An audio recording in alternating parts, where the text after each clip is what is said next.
नमस्कार, मी बोलत आहे विश्व निर्माता न्यूज रिपोर्टर वैभवराज श्रीगोंदा येथून। मौजे आडळगाव राष्ट्रीय महामार्ग क्रमांक 548 जी रस्त्यावरील रखडलेली कामे या संदर्भात दिलेली निवेदनाची दखल घेण्यात आलेली आहे।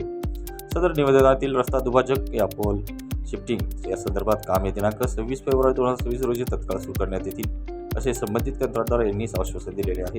तसेच उर्वरित प्रलंबित कामे देखील प्राधान्याने लवकरात लवकर पूर्ण करण्याबाबत आश्वासक कारवाई सुरू करण्यात आलेली आहे। गावकऱ्यांना होणारी गैरसोय लक्षात घेता उर्वरित कामे लवकरात लवकर पूर्ण करण्यात येतील। आडळगाव सरपंच शिवप्रसाद ओवाळे उपोषण मागे घेण्यास नाकारलेले आहे। रस्ता कामे लवकरात लवकर सुरू करण्याची आश्वासने अनेक वेळा दिली जातात, पण रस्ता कामे होत नाहीत। जोपर्यंत कामाला सुरुवात होणार नाही, आम्ही आडळगाव ग्रामस्थ उपोषण मागे घेणार नाहीत।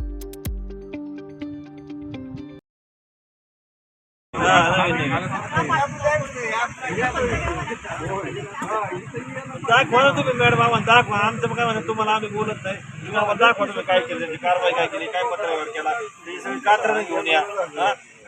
चला आम्ही नंतर देऊ ना, आम्हाला हायकोर्टात देतो मी ती सगळी कागदपत्र। तुम्हाला काय करायचं गाव तिकडे आतमध्ये